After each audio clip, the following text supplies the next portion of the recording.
हज़रात गिरामी, आज की तकरीर कुछ लोगों की गुजारिश पर लिखी गई है। मुझसे कहा कि हुजूर पीरे पीरा मीरे मीरा शाह जीना महबूब सुबहानी शेख अब्दुल कादिर जीलानी सरकार गौसे पाक रदी अल्लाह ताला अन्हु के ख़िदमात, आपके मेहनतों के ताल्लुक़ से तो बयान हुआ, लेकिन करामतों के ताल्लुक़ से बयान नहीं हुआ। तो लिहाजा मेहरबानी फरमा कर, चाहने वाले बहुत हैं, मोहब्बतें करने वाले बहुत हैं, करामतें सुनने वाले बहुत हैं, तो लिहाजा एक जुम्मा ऐसा रखा जाए जिसमें हुजूर पीरे पीरा की करामतें बयान की जाएं। तो उनकी गुजारिश पर और तमाम आशिकों के लिए आज की ये तकरीर सरकार गौसे आज़म की एक एक तकरीर करामत है। ये आज का हमारा मौजू है। और मैं जब बयान करता हूँ तो ये सोचता हूँ कि कुछ हट के हों, कुछ अलग हों, क्योंकि जो रूटीन सुन रहे हैं वो सुनने में ना आए, बल्कि कुछ ऐसी नई नई चीज़ें आपके इल्म में आए जिसकी वजह से आपको मालूम हो कि हमारे पीराने पीर सरकार गौसे आज़म दस्तगीर रदी अल्लाह ताला अन्हु की शान व अज़मत कितनी ऊंची है, आपका मकाम, आपका मर्तबा कितना ऊंचा है। तो आज मैं सरकार गौसे पाक की तकरीर से करामतें सुनाऊंगा। बोलिए सुभान अल्लाह।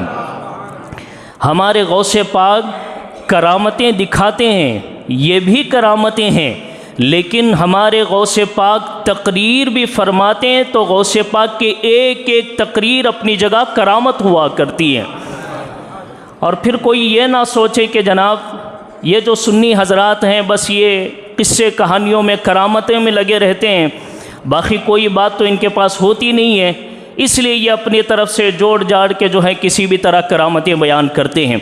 और अल्हम्दुलिल्लाह हम जब बयान करते हैं, ऐसा नहीं कि अपनी ज़बानी या फिर किस्से कहानियाँ बयान करते हैं, हम वो बातें बताने की कोशिश करते हैं जिसको अपने अपने ज़माने के बड़े बड़े मुहद्दिसीन ने हुजूर गौसुल आज़म दस्तगीर रदी अल्लाह ताला अन्हु की करामतें बयान फरमाई हैं।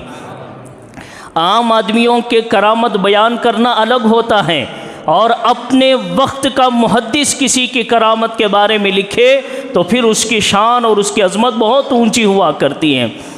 तो मैं आज इंशाअल्लाह ताला आप हज़रात के सामने दो किताबों से आज मैं तकरीर आपके सामने पेश करूंगा। पहली ये किताब है, आपको इससे पहले भी मैं दिखा चुका हूँ, ये किताब है ग़िबततुन नाज़िर। इसके लिखने वाले हैं अपने वक्त के बहुत बड़े मुहद्दिस, इनका नाम है इमाम इब्ने हजर अस्क़लानी। सुभान अल्लाह। बोलिए एक मुहद्दिस के नाम से इमाम इब्ने हजर अस्क़लानी नाम है। और ये नाम कैसा है? कहते हैं इमाम इब्ने हजर अस्क़लानी अगर किसी हदीस के बारे में ये कह दे कि यह हदीस सही है तो सारे मुहद्दिसीन को सर झुका के मानना पड़ता है कि यह हदीस सही है, क्योंकि बात करने वाला आम बंदा नहीं है, बात करने वाला इमाम इब्ने हजर अस्क़लानी है। अब ज़रा इनसे पूछिए इमाम इब्ने हजर अस्क़लानी से, भाई आप हदीस से शौक़ रखते हैं, आप हदीसों पे बात करते हैं, आपका शौक़ हदीसों का पढ़ना पढ़ाना है, लेकिन ये क्या हो गया कि आप गौसे पाक की तारीफ़ में किताब लिख रहे हैं? ये क्या बात है कि आपका शौक़ तो हदीसों पर है। और इन्होंने बुखारी शरीफ की शरह लिखी, फ़तहुल बारी शरह सही बुखारी। आज पूरी दुनिया में सही बुखारी की ये शरह सबसे मुस्तनद मानी जाती है। सही बुखारी की शरह लिखने वाले किताब का नाम क्या रखते हैं? कहते ग़िबततुन नाज़िर फ़ी तर्जुमति शेख अब्दुल कादिर। मैं ये किताब लिख रहा हूँ शेख अब्दुल कादिर जीलानी की सवाने हयात पर। देखो, हदीसों का शौक़ रखने वाले जब सरकार गौसे पाक की तारीफ़ लिख रहे हैं, आपकी ज़िंदगी लिख रहे हैं, तो फिर ये बात समझ में आती है कि सरकार गौसे पाक का मकाम व मर्तबा मुहद्दिसीन की नज़र में भी कितना ऊंचा था। और फिर ये किताब लिखकर इमाम इब्ने हजर कहते हैं कि मैं ये जो किताब लिख रहा हूँ इसमें की अक्सर बातें मैंने इमाम शतनूफ़ी की किताब बहजतुल असरार से ली हैं। अब इनके नज़दीक, इमाम इब्ने हजर के नज़दीक, अच्छा ये हमारी छपी हुई नहीं है, प्रिंटिंग हमारे यहाँ की नहीं है, लबनान की प्रिंटिंग है। अब कोई ये नहीं कह सकता कि जनाब बरेली वाले छापे हैं, कोई ये नहीं बयान कर सकता कि जनाब इमाम अहमद रज़ा के चाहने वालों ने ये किताब ऐसी लिख दी है। अरब वालों ने, लबनान वालों ने बड़ी जुस्तजू करके किताब लिखी है, प्रिंटिंग की है इमाम इब्न हजर की। इमाम इब्न हजर क्या कहते हैं, मैंने इसमें जो वाक़ियात लिखे हैं अक्सर मैंने इमाम शतनूफ़ी की किताब बहजतुल असरार से ली हैं। मतलब इमाम इब्न हजर के नज़दीक बहजतुल असरार मुस्तनद किताब हैं गौसे पाक की शान में, इसलिए इमाम इब्न हजर जैसे मुहद्दिस अपनी किताब में उसका हवाला देते हुए लिखते हैं। समझ में आ गई आपको बात? तो मालूम हुआ कि ये किताब इमाम शतनूफ़ी के बहजतुल असरार से ली गई। और खुशनसीबी ये है कि बहजतुल असरार शरीफ भी हमारे पास लबनान से है, ये भी लबनान की छपी हुई हमारी भी नहीं है। अब कोई ये नहीं कह सकता कि हम अपने तरफ से वाक़ियात बयान कर, क्योंकि जो मैं आगे वाक़ियात बयान कर रहा हूँ ना, ये दिमाग हिला देने वाले वाक़ियात हैं, दिमाग हिला देने वाले वाक़ियात हैं। इसलिए मैं पहले किताबें दिखा रहा हूँ। इमाम शतनूफ़ी की किताब से इब्न हजर हवाला देते हैं। क्यों हवाला देते हैं? इस किताब की खुसूसियत क्या है?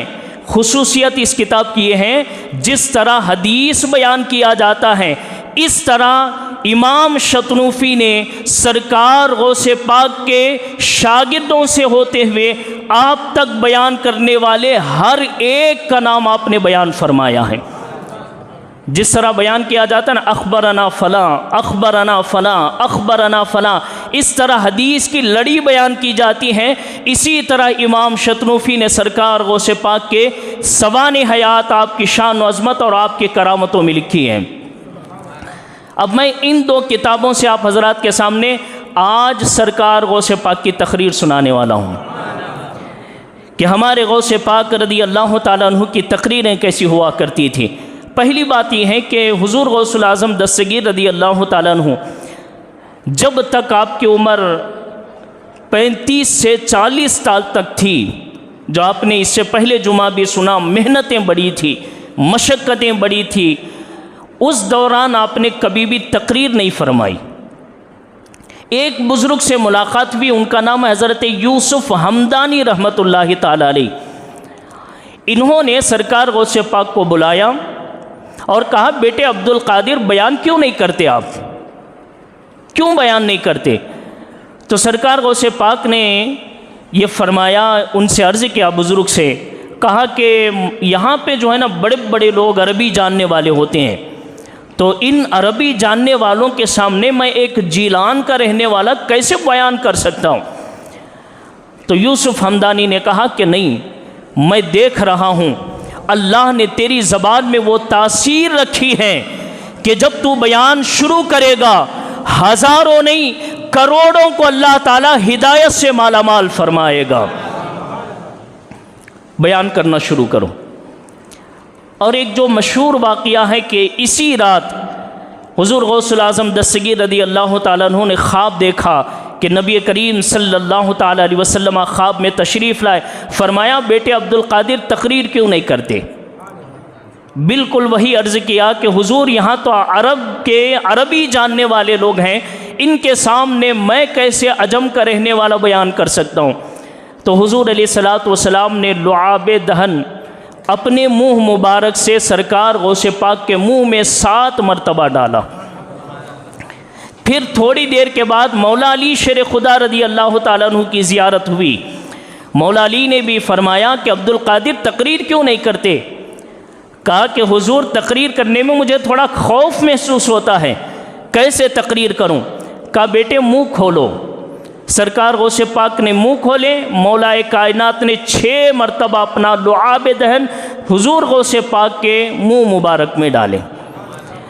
अब हुज़ूर अलैहिस्सलातु वस्सलाम ने जिसको लुआब अता किया हो, मौलाए कायनात ने जिसको लुआब अता किया हो, जिसको अपना मुबारक थूक अता किया हो, ज़रा आप अंदाज़ा करें कि मौलाए कायनात की ज़बान जिसको अता हुई हो, नबी करीम के ज़बान की मिठास जिसे अता हुई हो, वो जब तकरीर करते होंगे तो उनके लफ्ज़ों में असर क्या होगा, उनके तकरीर में तासीर क्या होगा। अब आपके बड़े बेटे हज़रत सैयद अब्दुल वहाब रहमतुल्लाहि ताला अलैह फरमाते हैं, पहली मर्तबा मेरे वालिद की तकरीर शुरू हुई कितने लोग थे? फरमाते सिर्फ 3 लोग थे, सिर्फ 3 लोग। मैं मुस्तनद किताबों से बयान कर रहा हूँ, सिर्फ 3 लोग थे। एक तकरीर, पहली तकरीर थी, सिर्फ 3 लोग थे। अब जब अगली मर्तबा तकरीर हुई तो जो मस्जिद थी वो पूरी मस्जिद मेरे वालिद की तकरीर सुनने के लिए भरी हुई थी, सिर्फ दूसरी तकरीर में। और जब मस्जिद भरी हुई लोगों को देखा तो हुजूर गौसुल आज़म दस्तगीर ने इरशाद फरमाया कि हम अगले जुमा बयान करेंगे। लोगों ने कहा कि हुजूर अगले जुम्मा तक हम इंतज़ार नहीं कर सकते, आप हफ्ते में 3 मरतबा कोई मुतय्यन कर ले, हम आपकी तकरीर को हफ्ते में 3 मरतबा सुनना चाहते हैं। और कैसा बड़ा फिर तीसरा ये महफिल, तीसरी ये मजलिस, तीसरी ये तकरीर थी। आपके बड़े लड़के फरमाते हैं कि हमने सरकार गौसे पाक की उस मजलिस को देखा जो आपकी तीसरी मजलिस थी, पूरी मस्जिद भरी हुई, बाहर का मैदान भी भरा हुआ था, बाहर का मैदान भी भरा हुआ था। फिर लोगों ने गुजारिश की, हुजूर आपकी तकरीर मस्जिद में ना हो बल्कि आपकी तकरीर ईदगाह में हो। ईदगाह में जब तकरीर रखी गई तो ईदगाह पूरी भरी हुई थी। ये चौथी तकरीर है। जब 5वीं तकरीर आई तो आपके बेटे फरमाते 70,000 का मजमा शेख अब्दुल कादिर जीलानी की तकरीर सुनने के लिए आया करता था। और कैसे आया करता था? आप इरशाद फरमाते हैं कि इस अंदाज से आया करता था, कोई घोड़े पर सवार हो के आ रहा है, कोई ऊंटों पर सवार हो के आ रहा है, कोई खच्चर पर सवार हो के आ रहा है, कोई पैदल सवार हो के आ रहा है। 70,000 का मजमा शेख के मजलिस में हुआ करता था। और करामत देखिए हमारे बड़े पीर की, सरकार गौसे पाक तकरीर फरमाते 70,000 का मजमा। ये माइक सिस्टम नहीं, बॉक्स नहीं, कोई चीज़ उस ज़माने की नहीं थी। हमारे गौसे पाक जब तकरीर के लिए मेंबर पे तशरीफ़ फरमा होते, जैसी आवाज़ पहले वाला सुनता था वैसे ही आवाज़ 70,000 के पीछे वाला भी सुना करता था। ये करामत है हमारे गौसे आज़म दस्तगीर रज़ी अल्लाह ताला अन्हु की। और कमाल ये है कि आवाज़ पहुंच जाए फिर भी कोई बहाना बना सकता है कि जनाब आवाज़ क्या है, हवाओं से फैल जाती है, तो आवाज़ के दूर जाने में कौन सी बड़ी बात हो गई। लेकिन सुनो, हज़रत अली बिन हैती रहमतुल्लाहि ताला अलैह जो आपके पास बैठने वाले फरमाते हैं कि एक दिन मुझे जगह नहीं मिली सामने बैठने का, सामने बैठने मुझे जगह नहीं मिली, तो मैंने सोचा चलो आज पीछे ही बैठ जाता हूँ। लेकिन दिल में ये ख्याल था कि जैसे मैं सामने गौसे पाक को देख सकता हूँ, क्या पीछे भी देख सकता हूँ? जो हुस्न मुझे नज़र आता है, जो खूबसूरती मुझे नज़र आती है, जो नूर मुझे नज़र आता है, क्या मैं पीछे भी वैसी देख सकता हूँ? ये दिल में ख्याल था।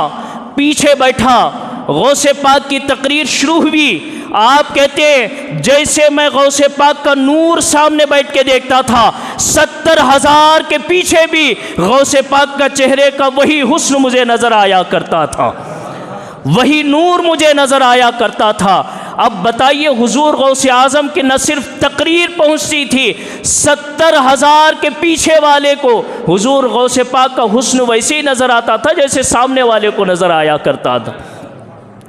ये भी हुजूर गौसे पाक रज़ी अल्लाह ताला अन्हु की तकरीर की करामत है। अब आप जब तकरीर शुरू कर रहे हैं, अल्लाह अकबर, 70,000 का मजमा, और करामत बालाए करामत ये है जिसे हम बोलते हैं ना, जिसका सरापा करामत है, जो बोले तो करामत है, जो देखे तो करामत है, जो सुने तो करामत है, जो चले तो करामत है, जिनकी शान व अज़मत सर से लेकर पांव तक करामत ही करामत हो, वो जब बयान करे मजमा किन लोगों का हुआ करता था। अली बिन हैती फरमाते तकरीबन 100 कुतुबों का मजमा सिर्फ सरकार गौसे पाक की मजलिस सुनने के लिए आया करता था। 300 कुतुब गौसे आज़म दस्तगीर की तकरीर सुनने के लिए आते थे। और फरमाते हैं कि 400 कातिब लिखने वाले राइटर्स किताबें कलमें लेकर बैठते थे और जब गौसे पाक तकरीर शुरू फरमाते तो वो 400 राइटर अपनी अपनी किताबों में गौसे पाक की तकरीर लिखते थे। तो मालूम हुआ गौसे पाक की एक तकरीर में 400 किताबें तैयार हुआ करती थी। कायनात में कोई ऐसा ला के बताएं, बड़ा से बड़ा मुहद्दिस, बड़ा से बड़ा मुफस्सिर, बड़ा से बड़ा इल्म जानने वाला बंदा जो इतनी किताबें लिखता हो, आपको नहीं मिलेगी। सरकार गौसे पाक की एक तकरीर में 400 किताबें लिखी जाती थी और हफ्ते में एक तकरीर नहीं 3 तकरीरें। इस तरह आपने कितने तकरीरें फरमाई? आपके लड़के हज़रत अब्दुल वहाब फरमाते हैं मेरे वालिद ग्रामी ने 40 साल तक तकरीर फरमाई है। कितने साल? 40 साल तक तकरीर फरमाई है। ज़रा आप अंदाज़ा लगाइए 40 साल में लिखने वालों ने कितना लिखा होगा, सीखने वालों ने कितना सीखा होगा, पढ़ने वालों ने कितना पढ़ा होगा, छानने वालों ने कितना छाना होगा। मैं कहता हूँ रिसर्च करने वालों ने कितना किया होगा। इतना किया कि जो गौसे पाक की मजलिस में बैठने वाले थे वो भी हम बलियुल मसलक के अपने ज़माने के बहुत बड़े इमाम हो के चमके। जिनके मजलिस में बैठने वाला वक्त का इमाम बन जाता है तो फिर गौसे आज़म के तकरीरों का आलम क्या होगा, गौसे आज़म के बयानात का आलम क्या होगा। ये सरकार गौसे पाक रदी अल्लाह ताला अन्हु है जिनकी मजलिसों में 400 लोग किताबें लेकर बैठा करते थे। और इस पर करामत क्या है? फरमाते हैं कि करामत ये है हुजूर गौसुल आज़म दस्तगीर की, आप जब तकरीर फरमाते थे कभी हंसते नहीं थे, कभी भी मुस्कुराहट का चेहरा आपके चेहरे पे नहीं हुआ करता था। आप जब भी तकरीर फरमाते बड़े जलाल की कैफियत में होते और इस अंदाज से आपका जलाल हुआ करता था कि कभी कभी आपका मिंबर, आपकी कुर्सी हवा में उड़ जाया करती थी। हवा में परवाज होकर हुजूर गौसुल आज़म बयान फरमाया करते थे और कहते हैं हुजूर गौसे आज़म जब जलाल में बयान करते और मजलिस ख़त्म होती, हम देखते कि उस मजलिस में 200 लोग कम से कम अल्लाह के खौफ से अपनी जानें दे चुके होते थे। 200 लोगों की रूह निकल चुकी होती थी। और किस बात पे बयान करते थे? आपके लड़के फरमाते हैं कि हमारे वालिद ग्रामी इस बात पे बयान करते थे कि लोगों अल्लाह से डरो, लोगों हुजूर से मोहब्बत करो। ये मौजू होता था हुजूर गौसे पाक का। जब इस मौजू पे बयान होता तो आप फरमाते हैं कि 200 जनाजे उठते थे मजलिस से। ये करामत है हुजूर गौसुल आज़म दस्तगीर की। 200 जनाजे का उड़ जाना ये मामूली बात नहीं है। और फिर आपकी तकरीर की शुरुआत कैसी होती थी? फरमाते हैं कि 2 कारी जो बेहतरीन आवाज़, बेहतरीन कुरान पढ़ने वाले थे हुजूर गौसे पाक के दाएं जानिब बाएं जानिब मौजूद हुआ करते थे। और मजलिस शुरू इस अंदाज से होती थी, गौसे पाक फरमाते थे कुरान की तिलावत शुरू करो। कुरान की तिलावत शुरू होती थी और हुजूर गौसे आज़म कुरान की तिलावत सुन के झूम जाया करते थे, झूमने लगते थे। और जहाँ पे आप वज्द में आते फरमाते रुक जाओ, अब यहाँ से अब्दुल कादिर इसकी तफसीर करना चाहता है, इसकी शरह करना चाहता है। अब फिर जब शरह कैसी होती थी ज़रा इमाम इब्ने जौज़ी से पूछो, जो अपने वक्त का बहुत बड़ा मुहद्दिसीन है, जिसको सारे मुहद्दिस मानते हैं। कहते हैं कि एक दिन मेरा ख्याल हुआ कि ज़रा जाऊं हुजूर गौसे पाक की मजलिस में बैठूं, लेकिन मुझे अपने इल्म पर बड़ा फ़ख्र था, मुझे अपने इल्म पर बड़ा घमंड था और मैं ये सोचता था कि हुजूर गौसे पाक की तकरीर में क्या होता है, ये तो सूफियत की बातें करते हैं, ये तो तसव्वुफ़ की बातें करते हैं, ये तो तरीक़त की बातें करते हैं। ये सोच के मैं हाजिर हुआ। जैसे ही हाजिर हुआ तो गौसे पाक ने फरमाया तिलावत कुरान शुरू कर दिया जाए। तिलावत कुरान शुरू हुआ, गौसे पाक वज्द में आए, फरमाया रुक जाओ, अब्दुल कादिर यहाँ से तफसीर करना चाहता है। हुजूर गौसे आज़म ने फरमाया मैं तफसीर करना चाहता हूँ। अब इमाम इब्ने जौज़ी कहते हैं कि मैं बैठा, मेरे साथ मेरा दोस्त मौजूद था। जैसे ही तकरीर शुरू हुई, तफसीर शुरू हुई, पहले तफसीर एक आयत की बयान की। मेरा जो दोस्त था उसने मुझे मुक्का मारा और मुझसे कहने लगा, क्या तुम जानते हो यह तफसीर? कहा हाँ मैं जानता हूँ। गौसे पाक ने दूसरी तफसीर की उसी आयत की। फिर उसने मुझे मुक्का मारा, कहा तुम जानते हो इसको? कहा हाँ मैं जानता हूँ। तीसरी तफसीर उसी आयत की गौसे पाक ने फरमाई। मेरे दोस्त ने फिर पूछा, मैंने कहा हाँ ये मैं जानता हूँ। चौथी तफसीर शुरू हुई उसी आयत की। उसने मुझसे कहा तुम जानते हो? कहा हाँ जानता हूँ। 10 तफसीरें हुई। मेरा दोस्त मुझसे पूछता रहा, क्या ये तफसीर जानते हो? मैंने कहा हाँ जानता हूँ। जब 11वीं तफसीर उसी आयत की शुरू हुई, एक आयत की 11वीं तफसीर चल रही है। पूछा मेरे दोस्त ने तुम जानते हो? कहा खुदा की कसम मैं ये तफसीर नहीं जानता, खुदा की कसम मैं ये तफसीर नहीं जानता।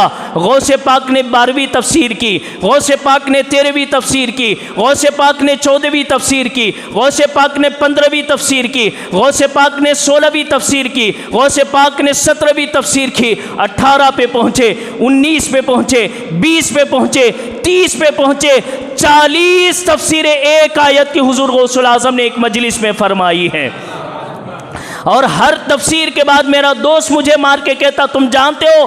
कहा नहीं जानता हूँ। 40 तफसीरें बयान करने के बाद जो मैं दिल में सोच के आया था कि यहाँ तो तरीक़त की बातें होती हैं, यहाँ तो मारिफत की बातें होती हैं, यहाँ मुझे किताब वाले का क्या काम है? गौसे आज़म फरमाने लगे ये तो किताबों की तफसीर थी, अब चलो हम तरीक़त की तफसीर की तरफ चलते हैं।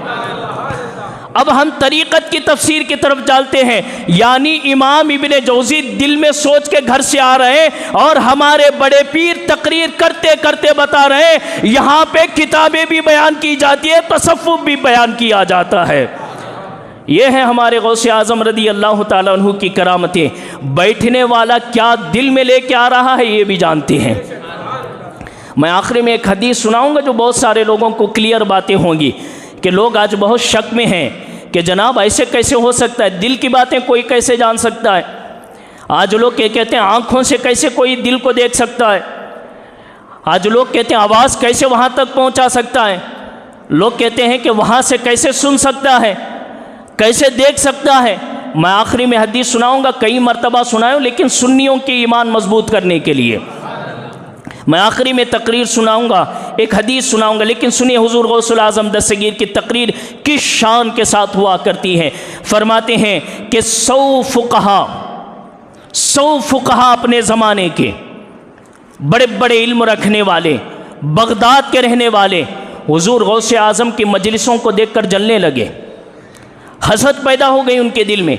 कहा हमारी मजलिसें तो ख़त्म हो रही हैं, हमारी महफिलों तो खाली हो रही हैं, हमारे यहाँ तो कोई नहीं आ रहा है जब से अब्दुल कादिर ने तकरीर शुरू की है। चलो हम महफिल में चलते हैं, मजलिस में चलते हैं और गौसे पाक का हम इम्तिहान लेंगे। सख्त सख्त सवाल मजलिस के बीच में पूछेंगे। अब देखते हैं कि हमारे सवालों का जवाब देते हैं कि नहीं देते हैं। अब देखो बहजतुल असरार में इमाम शतनूफ़ी ने भी इसको लिखा और फिर गुब्ततुन नाज़िर में इमाम इब्ने हजर ने भी इसको लिखा। 100 फुक़हा हाजिर हुए गौसे पाक की मजलिस में, आके बैठ गए, इंतज़ार करने लगे मौका आएगा हम खड़े हो जाएंगे, सवाल करेंगे। बड़े कठिन कठिन सवाल लेके आए थे 100 फुक़हा, 100 सवाल। अब तकरीर जैसे शुरू हुई, हुजूर गौसुल आज़म से एक नूर निकला, एक नूर निकला और मजलिस को चीरता हुआ वो नूर 100 फुक़हा के सामने से गुजरा। 100 फुक़हा के सामने से जब वो नूर गुजरा और फिर हुजूर गौसे आज़म की तरफ पलट कर आया, हुजूर गौसुल आज़म ने अपने हाथों में वो नूर लिया और फरमाया तकरीर सुनो।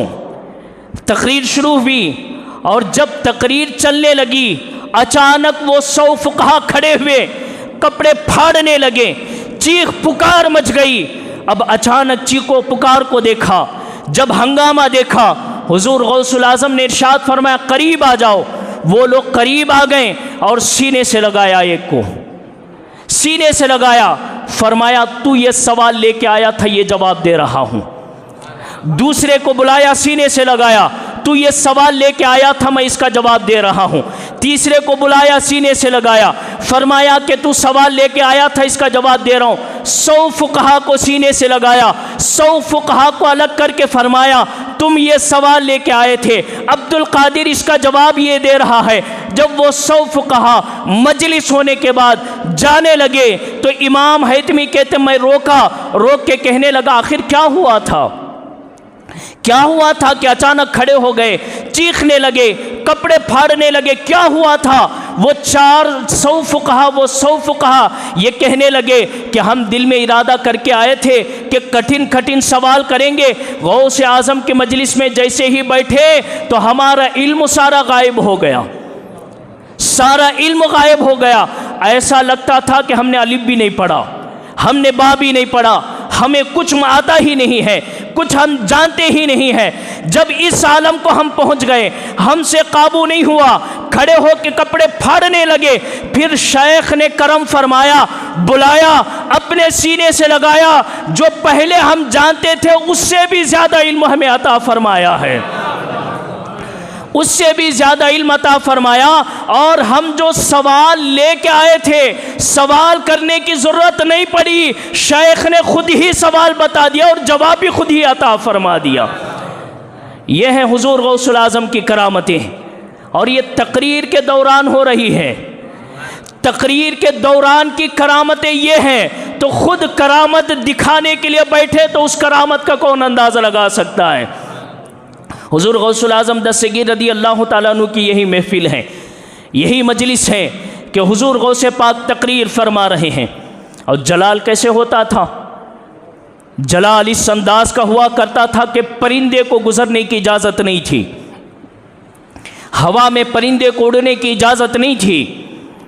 और ये मैं बातें अपने से नहीं कर रहा हूँ, आप ज़रा जो किताब पढ़ने का शौक़ है वो किताबें पढ़ सकता है।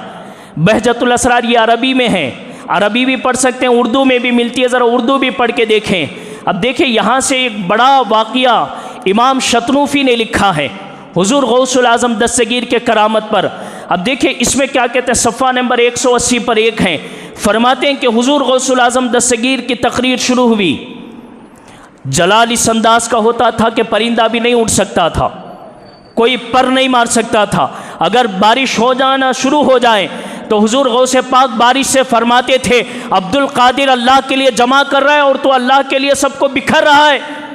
अगर तू अल्लाह के हुक्म से बरसता है तो बरसना बंद कर, अगर तू अपने मर्जी से बरसता है तो अब्दुल कादिर की तेरी ज़रूरत नहीं है। इतना फरमाते बारिश गौसे पाक की मजलिस को छोड़ देता और बाकी जगहों में बरसने लग जाता था। ये हुजूर गौसुल आज़म की तकरीरें हैं जो करामतें हैं। फरमाते हैं कि हुजूर गौसे पाक जलाल में आ गए, तकरीर हो रही, अचानक अमामे का शिमला खुल गया।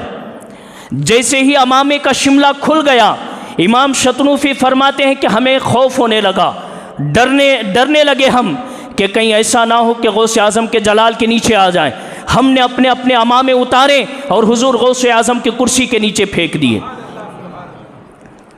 कुर्सी के नीचे फेंक दिए। और मैं उसकी बातें कर रहा हूँ जिस पर इब्ने हजर भरोसा कर रहे हैं, जिस पर इमाम इब्ने हजर भरोसा करके अपनी किताब में लिख रहे हैं। कहते इमाम शतनूफ़ी सब ने अपने अपने अमामे उतारे और नीचे फेंक दिए। 60-70 अमामे जमा हो गए और हुजूर गौसे आज़म की तकरीर ख़त्म हुई। आपने फरमाया सबके अमामे उनके हवाले कर दो। सबके अमामे हमने दे दिया, एक अमामा बच गया जो किसी का नहीं था मजलिस में। 70,000 का मजमा है, वो एक अमामा किसी का नहीं था। इमाम शतनूफ़ी लिखते हैं, हमने पूछा कि हुजूर गौसुल आज़म ये अमामा किसका है? फरमाया कि अस्फ़हान में एक वलिया है जो मेरी तकरीर सुन रही है। जब मेरे अमामा का शिमला गिरा और मेरे जलाल को उसने मुलाहिज़ा किया, उसने अपना अमामा वहीं से मेरे कदमों में फेंक दिया, वहीं से अपना अमामा मेरे कदमों में फेंका। गौसे पाक फरमाते मैं उस वलिया को भी जानता हूँ और उसके अमामे को भी अब्दुल कादिर यहाँ बैठे बैठे जानता है।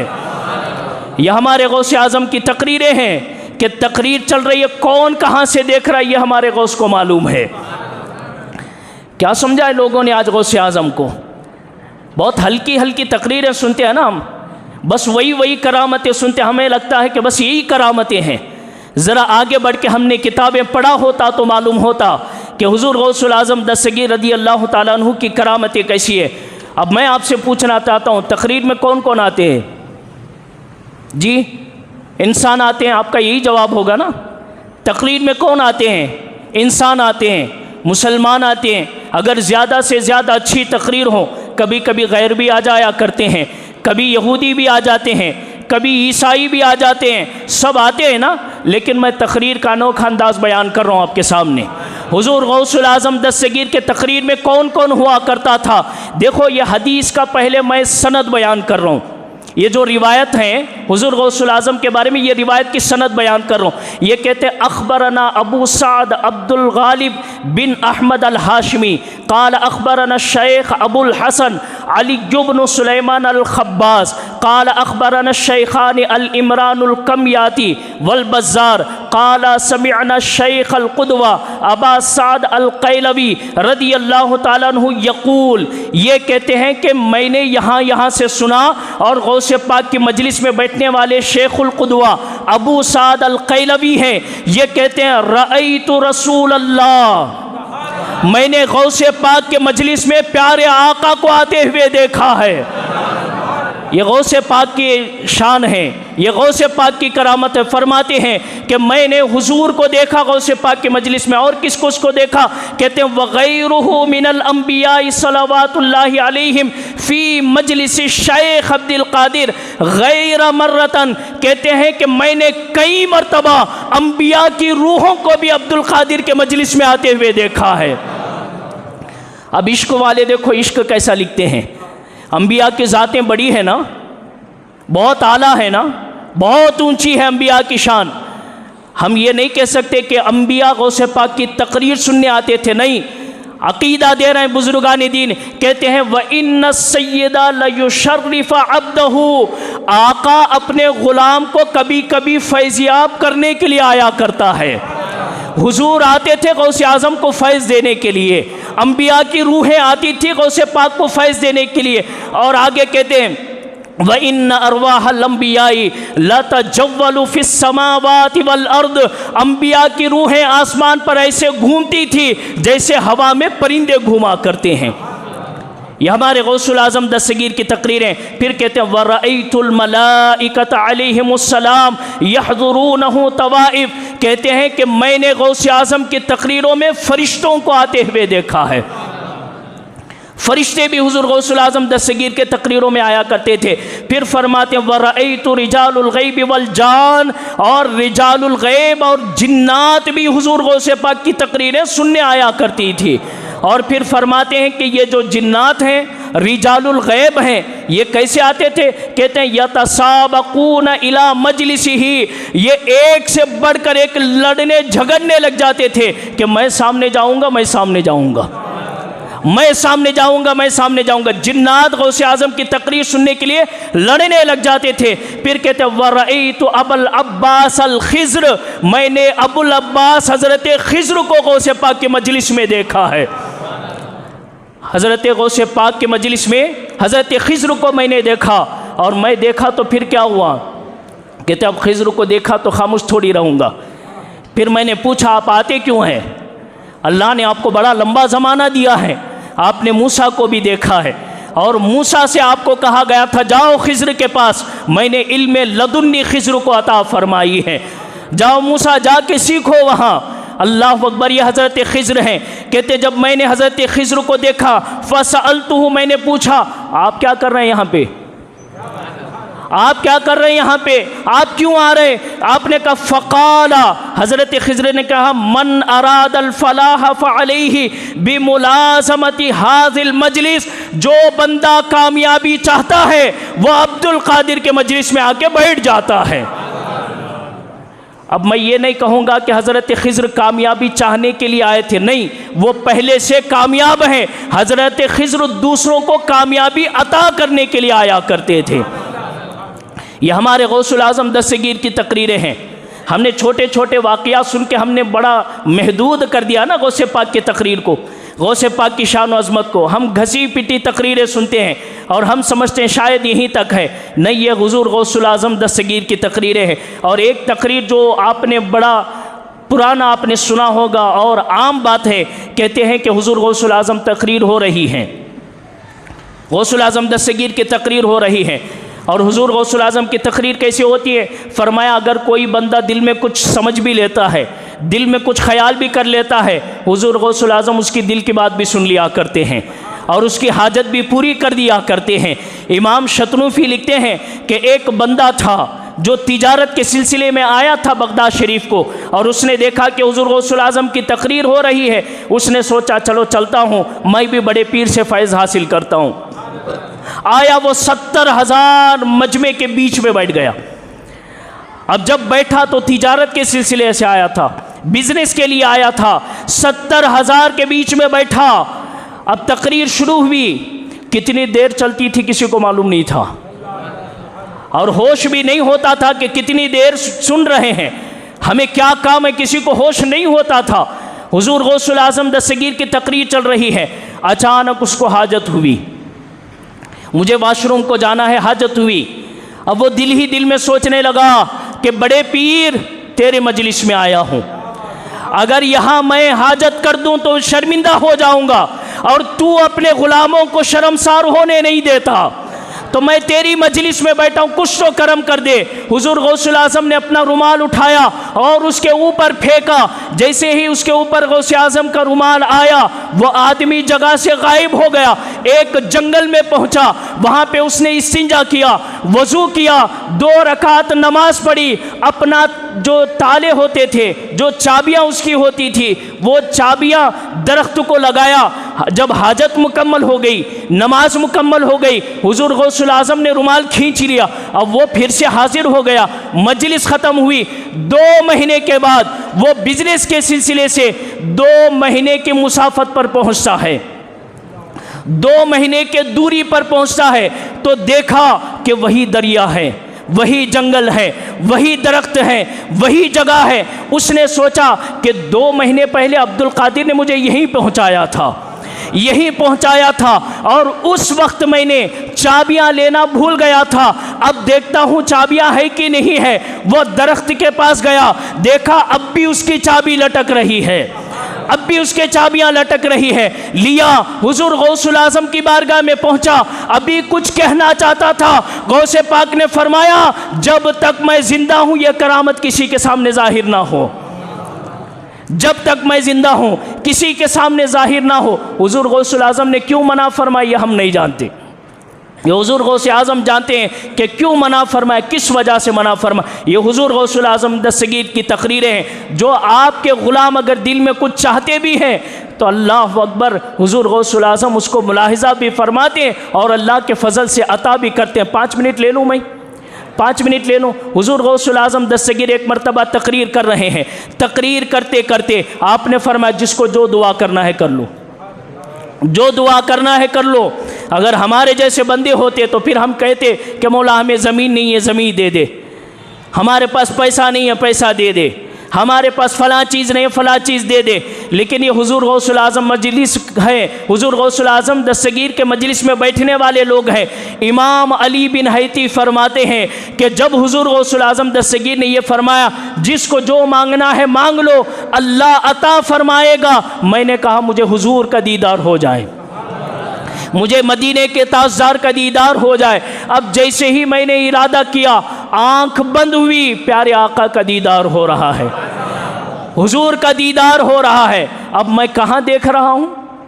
आंखें बंद करके ख्वाब में हुजूर को देख रहा हूँ। और हुजूर गौसे आज़म की मजलिस में कोई सोता नहीं था, और जो सो जाता था फिर वो ये सोचता था कि मैं रहूँगा कि नहीं रहूँगा, ये खौफ हुआ करता था। हुजूर गौसुल आज़म दस्तगीर का बयान चल रहा है, इमाम अली बिन हैती सो रहे हैं, हुजूर की ज़ियारत कर रहे हैं। गौसे आज़म खड़े हुए मिंबर छोड़ते हैं और नीचे उतरते हैं, और मैं जो जुमले लिखे हैं वो कहूँ तो बड़ा ताज्जुब होगा। हुजूर गौसुल आज़म तशरीफ़ ला रहे हैं और आपका हू बहू नूर बैठ के बयान कर रहा है, तकरीर कर रहा है, अगर ये भी मान ले कि हुजूर गौसुल आज़म दस्तगीर नीचे उतर रहे हैं, जाके खड़े हो गए हाथ बांध कर। अब जितना देखना था हुजूर को देख लिया। अब हुजूर को देखने के बाद बाजू वाले ने इशारा किया, क्या हो गया तुझे? देख से तेरे सामने बड़े पीर खड़े हैं, देख तेरे सामने गौसे आज़म खड़े हैं। कहते अब मेरा जिस्म कांपने लगा, अब मेरा क्या होगा, मैं बचूंगा कि नहीं बचूंगा? हुजूर गौसुल आज़म ने मुस्कुरा के फरमाया, दीदार मुकम्मल हो गई तेरी, दीदार मुकम्मल हो गई। कहा हुजूर मैं हुजूर एक अकरम सल्लल्लाहु ताला अलैहि वसल्लम को देख रहा था। आपने फरमाया अब्दुल कादिर इसलिए आया है, तू ख्वाब में प्यारे आका को देख रहा था और अब्दुल कादिर जागते जागते अपने नबी को देख रहा है। यह हुजूर गौसुल आज़म दस्तगीर रदी अल्लाह ताला अन्हु है। अब हो सकता है किसी को यह शक आए कि जनाब इतनी इतनी बड़ी तकरीरें कैसे होती हैं, इतनी इतनी बड़ी बातें कैसे हो सकती है, ख्वाब में कोई आदमी कैसे जान सकता है? और हमारे सुन्नी भी बड़े कमज़ोर हैं। हमारे सुन्नी कहते हैं कि नहीं हज़रत, बाजू वालों को कुछ भी मत बोलो, वो भी नमाज़ें पढ़ते हैं ना, वो भी ये करते हैं ना। मैं आपसे कहना चाहता हूँ, आपको उसके बारे में बोले तो तकलीफ़ होती है, लेकिन आपके गौसे पाक के 11वीं को बिदअत बोलता है, आपको तकलीफ़ नहीं होती। आज का सुन्नी कितना कमज़ोर हो गया है। वो हमारे गौसे पाक की 11वीं के ताल्लुक़ से, सलामों के ताल्लुक़ से, हमारी हर चीज़ के बारे में, यहाँ तक मीलादुन नबी के बारे में बिदअत व शिर्क बोल देता है। जब हमारे सुन्नियों को तकलीफ़ नहीं होती, जब हम तकरीर के लिए खड़े होकर, जब हम जमात वालों को बोलते, हमारे लोगों को तकलीफ़ हो जाती है। और मैं एक बात कहना चाहता हूँ, मेरे वालिद ने मुझे ये तरबियत दी है, गौसे पाक के बारे में कॉम्प्रोमाइज़ नहीं होगा, हुजूर गौसे आज़म के बारे में कॉम्प्रोमाइज़ नहीं होगा, प्यारे आका के बारे में कॉम्प्रोमाइज़ नहीं होगा। हम हर एक के बारे में बोलेंगे। अगर वो हमारे गौसे पाक को कुछ बोलने की कोशिश करता है, हम यहाँ खड़े होके भी बोलेंगे और हम बाज़ारों में खड़े होके भी बोलेंगे। और हम इस मामले में सुनने वाले लोग नहीं हैं। अब सुनिए ज़रा, हदीस पाक की रोशनी में लोग ये पूछते हैं कि गौसे आज़म की इतनी शान बयान करने से क्या मिलता है? अल्लाह की शान बयान करते हैं। मैं कहना चाहता हूँ, पगले कभी पढ़ा होता तो तुझे मालूम होता, गौसे आज़म की शान गौसे आज़म की शान नहीं है। गौसे आज़म की शान हकीकत में खुदा की शान है, खुदा की शान है। मैं हदीस पाक सुना रहा हूँ, ये मेरे हाथ में बुखारी शरीफ है, किताबुर रिकाक है, बाबु तवाज़ु है। अब देखिए इसमें हदीस नंबर है 6502। हुजूर इरशाद फरमाते हैं, जब कोई बंदा वली हो जाता है तो फ़कुन्तु समअहु लदी यस्मउ बिही व बसरहु लदी युबसिरु बिही व यदहु लती यब्तिशु बिहा व रिजलहु लती यमशी बिहा। कहते हैं हुजूर फरमाते हैं, नबी करीम फरमाते हैं कि जब वली बन जाता है, अल्लाह उसकी आंखें बन जाता है जिससे वो देखता है, अल्लाह उसके काने बन जाता है जिससे वो सुनता है, अल्लाह उसका हाथ बन जाता है जिससे वो पकड़ता है, अल्लाह उसके पैर बन जाता है जिससे वो चलता है। अब मैं पूछना चाहता हूँ, गौसे आज़म अगर देख रहे हैं तो गौसे आज़म की आंखें शान किसकी काम कर रही है? अल्लाह की काम कर रही है। वलियों की शान जब भी बयान किया जाता है, हकीकत में अल्लाह की शान जाहिर होती है, ये बताने के लिए कि लोगों, जिस रब ने जिस बंदे को पैदा किया उसकी शान ये है कि वो ठोकर मारे मुर्दे जिंदा हो जाते, तो उस अब्दुल कादिर के रब की शान कितनी बड़ी होगी।